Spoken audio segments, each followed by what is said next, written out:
Over the past several decades, educators and entertainers and journalists and politicians created an army of psychologically engineered tantrum throwers to be the muscle behind their movements. But when these megalomaniacal sacks of rage emerged from their incubation safe spaces, they started turning on the people who made them. Who'da thunk it? It's only been the plotline of like 800 movies and books.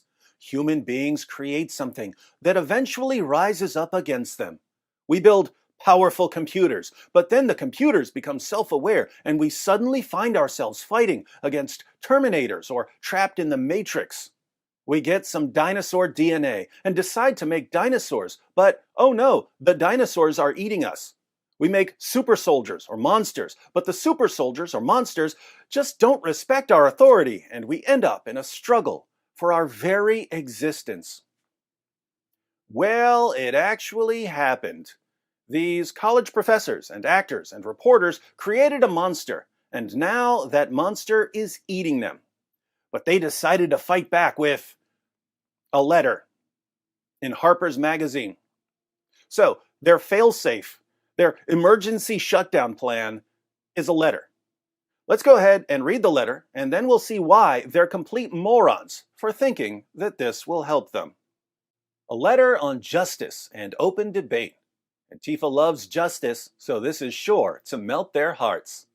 Our cultural institutions are facing a moment of trial. Powerful protests for racial and social justice are leading to overdue demands for police reform, along with wider calls for greater equality and inclusion across our society, not least in higher education, journalism, philanthropy, and the arts. But this needed reckoning has also intensified a new set of moral attitudes and political commitments that tend to weaken our norms of open debate and toleration of differences in favor of ideological conformity. As we applaud the first development, we also raise our voices against the second.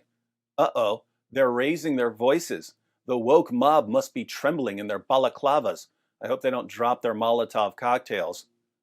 The forces of illiberalism are gaining strength throughout the world and have a powerful ally in Donald Trump, who represents a real threat to democracy. But resistance must not be allowed to harden into its own brand of dogma or coercion, which right-wing demagogues are already exploiting. The democratic inclusion we want can be achieved only if we speak out against the intolerant climate that has set in on all sides. So far, so good. The woke mob doesn't like Donald Trump, so we'll tell them that riots and cancel culture are helping Donald Trump. That'll calm them down. The free exchange of information and ideas, the lifeblood of a liberal society, is daily becoming more constricted. While we have come to expect this on the radical right, censoriousness is also spreading more widely in our culture. An intolerance of opposing views, a vogue for public shaming and ostracism, and the tendency to dissolve complex policy issues in a blinding moral certainty. We uphold the value of robust and even caustic counterspeech from all quarters. But it is now all too common to hear calls for swift and severe retribution in response to perceived transgressions of speech and thought. More troubling still, institutional leaders, in a spirit of panicked damage control, are delivering hasty and disproportionate punishments instead of considered reforms. And here's where we find out that this entire letter is really about self-preservation. It's not that the authors and signers of the letter actually care about the free exchange of information, it's that they're also being canceled, and they don't like that very much.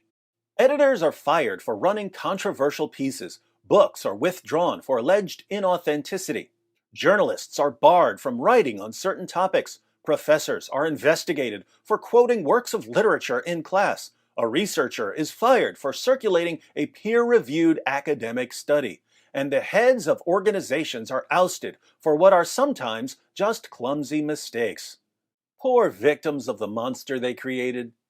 Whatever the arguments around each particular incident, the result has been to steadily narrow the boundaries of what can be said without the threat of reprisal. We are already paying the price, you sure are, In greater risk aversion among writers, artists, and journalists who fear for their livelihoods if they depart from the consensus or even lack sufficient zeal in agreement. These poor writers and artists and journalists, they spent years cheering on the mob, and now they're, quote, paying the price in greater risk aversion. An intolerable burden, to be sure. This stifling atmosphere will ultimately harm the most vital causes of our time. Yes, it will. The restriction of debate, whether by a repressive government or an intolerant society, invariably hurts those who lack power and makes everyone less capable of democratic participation. The way to defeat bad ideas is by exposure, argument, and persuasion, not by trying to silence or wish them away. We refuse any false choice between justice and freedom, which cannot exist without each other. As writers, we need a culture that leaves us room for experimentation, risk-taking, and even mistakes. We need to preserve the possibility of good faith disagreement without dire professional consequences. If we won't defend the very thing on which our work depends, we shouldn't expect the public or the state to defend it for us. And the letter was signed by a ton of writers and journalists and professors. Now, I'm sure that as we were reading that letter, you found yourself in complete agreement with much of it. The letter is absolutely correct, and yet it's one of the most idiotic letters ever written. Why? Because these educators and writers and entertainers are trying to reason with people who've been trained and conditioned not to reason. They created a monster that's incapable of rational thought, that's driven purely by rage, that doesn't feel pity or remorse, that's programmed only to destroy. And they're deluded enough to think that their magic bullet is a carefully worded letter. Sorry, Dr. Frankensteins, but your monster is coming for you. And it's just not a big fan of Harper's Magazine.